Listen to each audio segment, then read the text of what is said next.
كيفاش بغيتيه يحس بالتمغربيات ويحترم البلاد ويحترم القانون؟ انسان ما قريتيش كتجي كتقول له ما مربيش خاصني نعاود لك الترابي.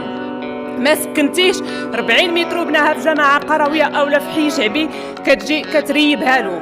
ما داويتيش كيمشي يقلب على اللي يكويلو اولا على اللي يبخ عليه بالكيف.